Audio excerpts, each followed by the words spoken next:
Welcome to Green and Red, Scrappy Politics for Scrappy People, a regular podcast on radical environmental and anti-capitalist politics, brought to you by Bob Bazanko and Scott Parkin.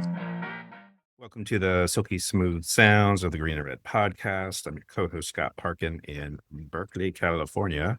Bob is out today, but we'll be back soon. But joining me today is Jordan Ash, who is the housing director, leads the housing work for the Private Equity Stakeholder Project. And we're going to be talking about private equity and housing, and we're going to be talking about Blackstone and housing. Recently, Blackstone has been in the news because the CEO of their real estate investment fund was shot in that mass shooting a few weeks ago. So we wanted to talk a little bit about Blackstone, not so much about Wesley LePatner, who was the person who was shot. But Jordan, welcome to the Green and Red podcast. Thanks. It's great to be here. Yeah. And doing a little bit of research, a little background, prepping for this episode, I saw that private equity firms own about 8,200 apartment buildings, representing about 2.2 million units, which is about 10% of the total number of apartments in the U.S. Blackstone, which is the largest private equity firm in the world and is by far the largest owner of apartments in the U.S., owned 230,000 apartment units as of a report that the Private Equity Stakeholder Project put out in April, which is almost 100,000 units more than their next closest competitor. Maybe it seems like this is a lot of consolidation that has been going on in the housing market. And we've been hearing more and more about this, and it's somewhat tied to the housing crisis and to the homelessness crisis. I'm wondering if we could just start off talking about how has Blackstone been able to consolidate so much housing, so much real estate? Yeah. And Blackstone has within the investment world of housing, a long history and is basically responsible for starting a lot of the investments in housing. After the housing crisis and foreclosure crisis in 2008, Blackstone, which already was a very large private equity company, saw an opportunity and they swept in. And starting about 2012, they started buying up single family homes that had been foreclosed on. So we're able to get them at rock bottom prices. I don't know at the time what their plan was, if they had a plan beyond just that they saw an opportunity to buy these homes up cheap, but they ended up basically renting them out then rather than selling them, and created what has gotten a lot of attention in terms of the investors in single family home rentals. So it's got a lot of attention in some markets that there's companies that own thousands of homes. So Blackstone started a company called Invitation Homes that was the largest for a long time, the largest owner of single family homes. They got out of that business in around 2019, netted several $1 billion from the sale of that. They took the company private. And then since about 2020, they have gotten back in the housing business in a big way. So they've been buying up mobile home parks. They got back into the single family home business, and they've been buying up apartments. They bought a company, American Campus Communities, that was the largest owner of student housing. So now Blackstone is the largest owner of student housing. They bought about 70,000 units of affordable housing properties that had been bought with that had been financed with low-income housing tax credits, and buying up just apartment buildings. So they are now, the largest landlord in the United States, own over 200,000 apartment units and over 300,000 just rental units. Obviously, this country is in a housing crisis. It's harder and harder for young people, partially because of the income people are making to buy a home, but also because the cost of housing is going up. And then just a quote, I think some politician, some third-party candidate from many years ago, maybe even 20 years ago, the rate is too damn high. And what is Blackstone doing in this moment? Are they contributing to the raising of the rents and the raising of the cost of housing? Yeah, absolutely. That's a really good point. So Blackstone and other large corporate landlords is the catch-all term for these investors. Corporate landlords really like to downplay their role in the housing crisis. They really like to point out as if they own very small numbers and to say they're not contributing to it at all. They'll point out that maybe nationwide, they may be only like a few percentage points at the overall housing. But when we look at particular markets, we see serious concentration. So when we looked at private equity ownership of apartments, so there's some places such as Atlanta and Charlotte, North Carolina, where private equity companies own more than a quarter up to a third of all apartment units in that metropolitan area. And Blackstone, being the largest, has a large concentration in a number of markets also. We have documented in terms of their rent increases in a number of properties, what has happened after they've purchased a property.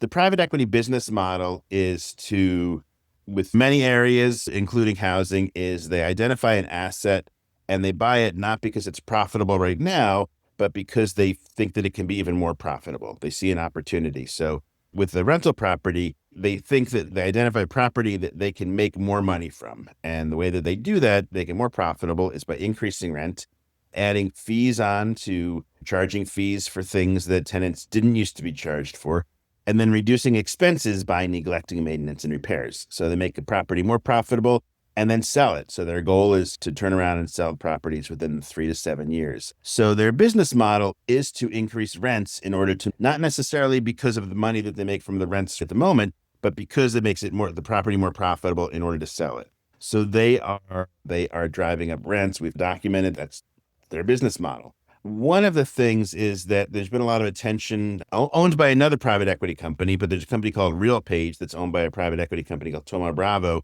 that has been in the news a lot. There's over 30 class action lawsuits. The Department of Justice has filed a lawsuit against them. A number of cities, including San Francisco, was the first that passed an ordinance to ban RealPage and other algorithmic software programs. But it basically is collusion, but done by an algorithm. So landlords are, rather than talking to each other and sharing rent information, they submit their rent information to a central hub. The hub takes that information and then shoots it back out to the landlords and tells them how much they should charge based on that. And their goal in that, it's very explicit, RealPage, is that they have identified that through this program and through this algorithmic software that landlords can charge more rent than they would have otherwise. So when Blackstone increases its rents, not only is it impacting those tenants immediately that are renting from them, but because of this RealPage collusion, it's actually then influencing other landlords. And that's for a landlord, even if it's like a small landlord, a person who owns their own apartment building is, we're just charging market rate, which is what is coming up through this platform. Exactly. Yeah. I listened to an interview. There's an author named Brian Goldstone, who has a new book out called No Place for Us, which is about homelessness.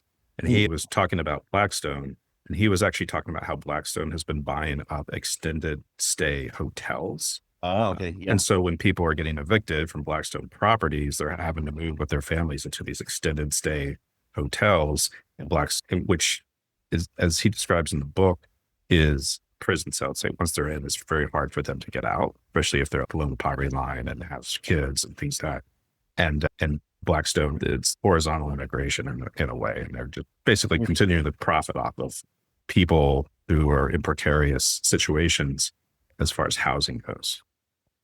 Yeah, it's a tragedy, and it's a real crisis in terms of what's happening and how little is being done to stop it. I think all across the country, people recognize and acknowledge there's an affordable housing crisis, and yet there have been very few solutions in order to address it. Meanwhile, we see every day various forms of affordable housing disappearing. So, for instance, with manufactured home parks are one of the last places of affordable housing. And we've been seeing in the last few years a very similar thing where Blackstone, other private equity companies have been buying them up, increasing the rents a lot, evicting long-term tenants who have nowhere else to go. Just to pick a couple of things out of what you were saying before.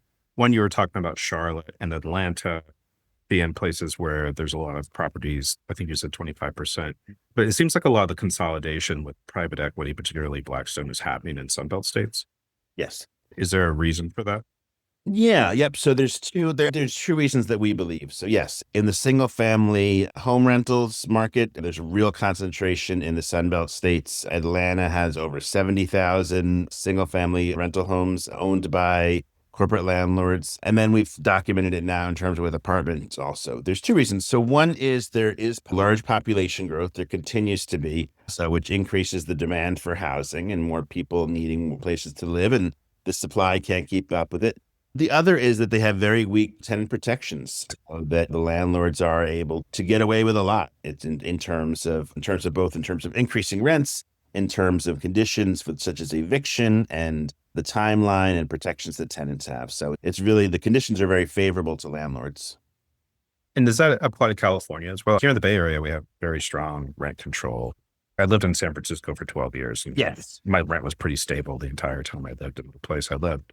But I know that, for example, you talked about some of the student housing. I know that Blackstone has made a deal with the University of California for student housing. And so does that apply to other parts of California? I think in California, yeah, there is, I know, a large concentration. There's a large number of single family homes that are owned by private investors. I think there it's just because they can make a lot of money from it because of the demand. They're also very clear on looking for places where, yeah, just kind of where there's not going to be new housing built to meet the demand because of the conditions.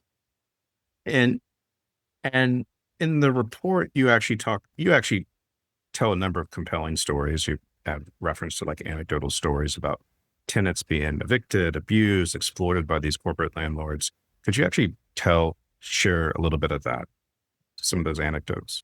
Is there Sure. any that y'all put into the report that really stand out to you?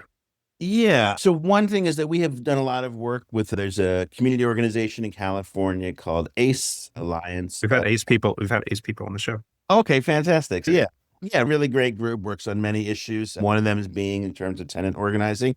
We've worked with them closely in the San Diego chapter. Blackstone, in 2021, I believe it was, purchased a portfolio of about 60 homes that had about 6,000 units in the San Diego metro area that had been what was called like naturally occurring affordable housing, meaning it was cheap housing. There weren't any subsidies for it. There weren't any requirements for it to be cheap. It just was housing where poor people lived, which is increasingly disappearing and existing less and less. When Blackstone purchased it, community leaders, politicians, one of their first concerns that they raised was about this issue, that these are some of the last apartments that are affordable to families. San Diego is one of the most expensive areas in the country. And Blackstone, we've documented in terms of the rent increases in those apartments, in some units up to 100% or so, much more than the metro area. So much more than other increases. One of the things is that because of what we were talking about tenant protections in California, that there are rent caps. So that Blackstone is prohibited from, for an existing tenant, increasing rent more than 10% a year, which is still very high, but if they can evict that tenant and move somebody else in, then there's no limit how much they can increase the rent. So it creates a financial incentive for Blackstone to evict tenants. And one of the things that we have seen is just being very aggressive. So in these San Diego apartments, just that if a tenant has been like 1 month behind, Blackstone being very quick to evict them, even if the tenant has said that they can get caught up, Blackstone using it as an opportunity and being very aggressive to get that tenant out. And when they're taking this approach, what am I trying to say here? When they are doing this, what they've already been doing. I've read about hidden fees. I've read about rent increases. I've read about shoddy maintenance or not responding to maintenance. And so it seems like it's a little bit of a war of attrition on a tenant. But then they come in with this sort of, okay, you're evicted because you haven't paid your rent on time, or you haven't paid these fees on time. Yeah. And this is something that we have seen, that when a corporate landlord buys a property, and they may want to increase the rents, and there may be various obstacles to doing that. One being the current tenants and any kind of, existing laws, or the tenants just not being able to afford it, to be able to afford like the rent that the landlord wants to be able to charge. So we've seen, just being very aggressive about getting tenants out, either forcing them out or also just basically having the tenants remove themselves by realizing that they're not going to be able to. For instance, when the lease is up, the landlord says how much the new rent is, the tenants realizing that they're not going to be able to afford it, and then moving out themselves. And just because I'm around Blackstone before we move into some other questions I have, is Steve Schwartzman is actually the CEO of the Blackstone. Billionaire Steve Schwartzman. He's a big Trump supporter. He was the chairman of Trump's Strategic and Policy Forum. I'm wondering if you could tell us a little bit more about Steve Schwartzman. I mean, as far as CEOs go, probably most Americans don't know who he is, but if you follow these things, he's in your list. He's in the group of lists that you have about bad actors, bad characters in our society. Absolutely. For all the reasons that you just said. Yes, he's multi-billionaire, one of the highest paid, if not the highest paid CEO, shockingly large amounts. It's a lot of CEOs are paid $10 million, $20 million a year, which is a lot. I don't have the exact numbers, but comes out to an obscene amount, such as like $20,000 an hour if you were to calculate it, or something crazy where they work a couple hours or work one day and they make more than most of us make in an entire year. But Schwartzman has made even more than that, hundreds of millions of dollars in terms of compensation, the way it's structured. I think it approached $1 billion one of the recent years. And it really is horrible to see the various ways that he's making that money. I focus mostly on housing. You can see it in terms of problems with how much they're charging, how they're treating tenants. A portfolio company that Blackstone owned called Packer Sanitation Service a few years ago was in the news a lot because of child labor. So of actually having Packer Sanitation cleans the machines in slaughterhouses. Very dangerous job. And they were violating child labor laws, having children clean these machines. And these are just a couple examples of the ways that Blackstone makes the money in order for Schwartzman, and then a number of the other executives are billionaires also. I read a story from maybe 5 or 6 years ago from The Intercept about where they were buying agribusiness in Brazil and deforesting the Brazilian rainforest. And then my other question on Blackstone, which is doing preparing for this episode, is that actually Chuck Schumer's son-in-law also works for Blackstone. And I know that. and just, it speaks to the sort of like corruption in our political system that we have the Trump supporter as CEO, but then also he's hiring the son-in-law of the leader of the Senate, of the Democrats in the Senate. Absolutely. And just last week, I think we saw how one of the ways that this plays out is Trump's executive order to make it available for individuals' 401ks to be able to invest in private equity. The laws have been for a while where it's been acknowledged that private equity is a risky investment. And it's not something that just anybody should invest in because of the dangers and risks of losing their money. So right now, because of 401ks kind of wanting to protect people, so private equity investments are limited to what are called accredited investors. So having have at least several $1 million in assets, or mostly it's institutional investors, such as pension funds are one of the largest, and other insurance companies. But individuals, most of us cannot, even if we wanted to invest in a private equity fund. This will be changed soon. And this is a huge benefit to the private equity companies who are already, as we've talked about, the executives are already billionaires, they're already raking the money. This will just contribute to that more. We interviewed Yanis Varoufakis last year, who is the former Greek finance manager, and he's actually put out a book about private equity. He's put a book out about the economic system, but basically makes the argument that private equity is at the top of it because, especially since the 2008 financial crisis, they've just been buying up so much, and they've bought up everything from housing, like what we're talking about, to agribusiness in the rainforest. To have a lot of investment in like tech, and they own the cloud, which is like something that we all live our lives by. But I'm wondering what your thoughts are on that, like as far as like corporate power goes. Private equity is at the top, above Wall Street, above fossil fuel sector. I'm just wondering if you have any thoughts on that. Yeah. Big question. Yes. Yeah. It's a very big question. Yeah. There are a number of reasons also for some of the differences. Not that a company like Wells Fargo is doing anything good. Obviously, there's lots of things and ways that they've broken the law. They are under more scrutiny, at least. So it's actually easier to catch them, maybe, in terms of some of the violations, because they're a publicly traded company where you and I can buy stock, and I can buy one share of stock in Wells Fargo for, I don't know what the price is right now, $70, $100, whatever.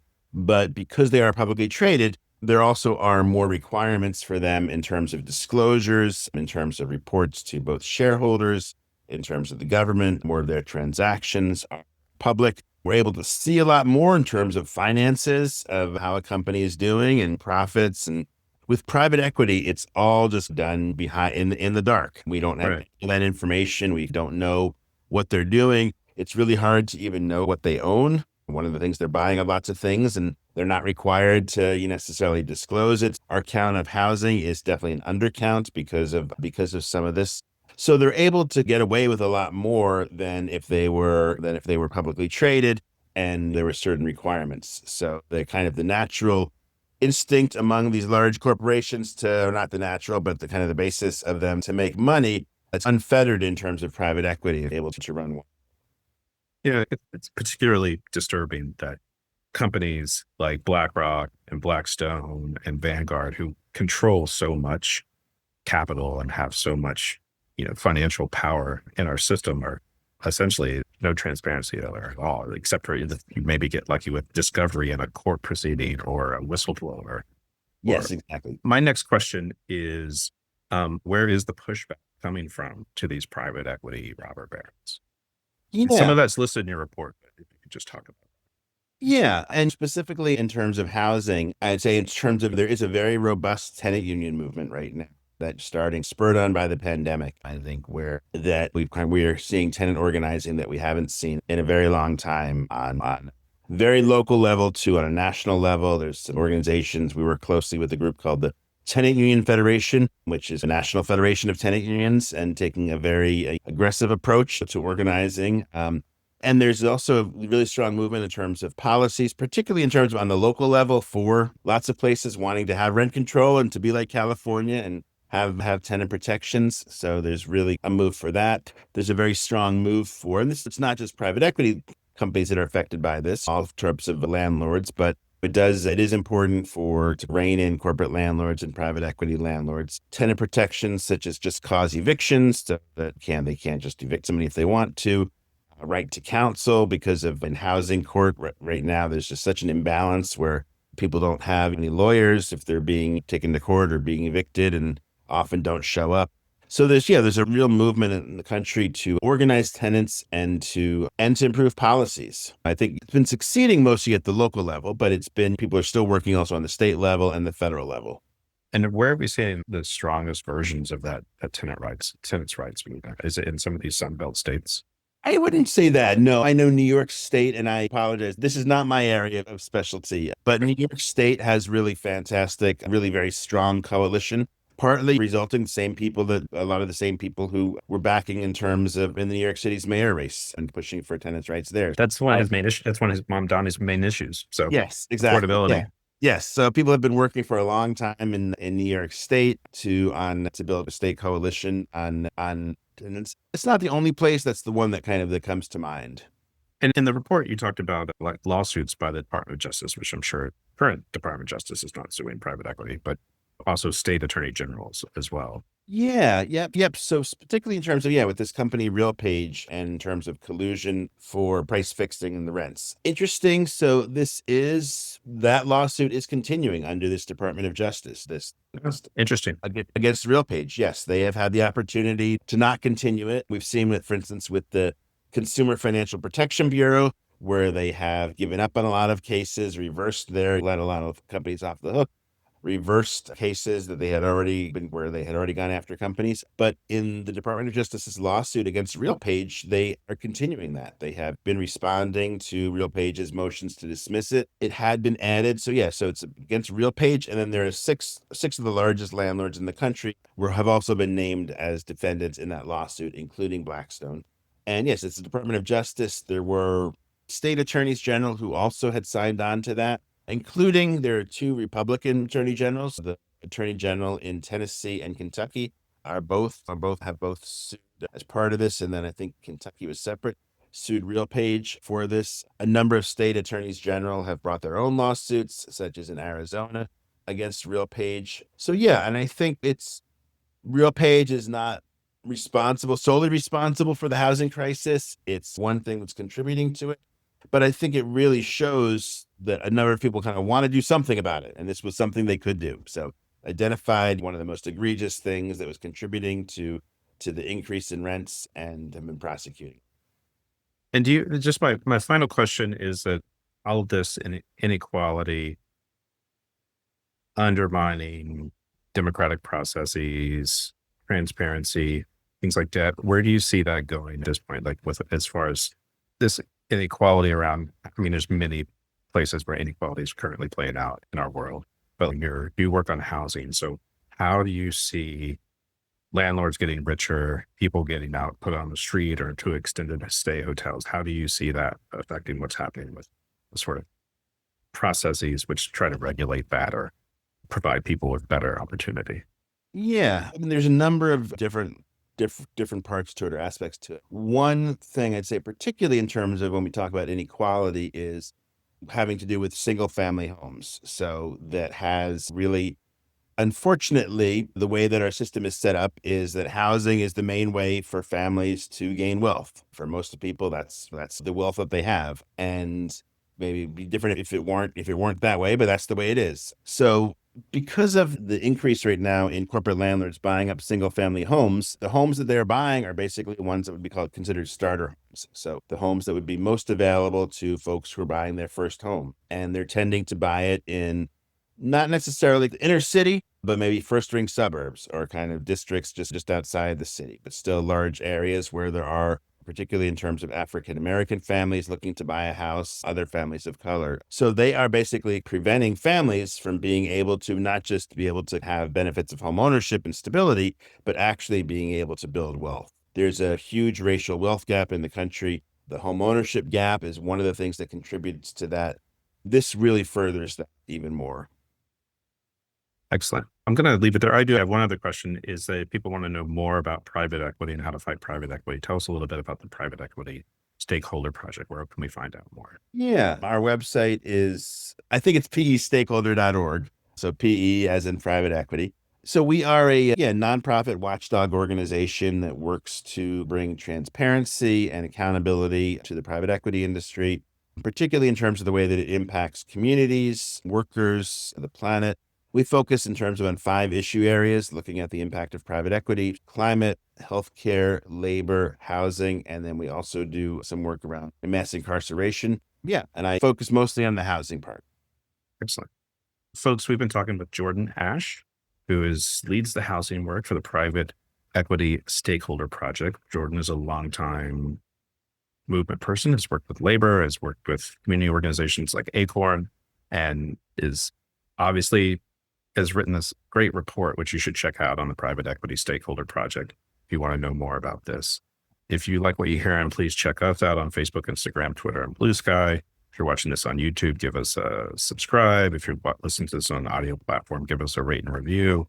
And then if you really like us, go to greenandredpodcast.org and hit the support button or become a patron at patreon.com/greenredpodcast. Jordan, it's been great talking to you. I'm really excited we got to do this. And folks, just so you know, this is a series that we're hoping to do on Blackstone and potentially other private equity. So stay tuned for future episodes. But until then, everybody make trouble and misbehave. Talk again soon.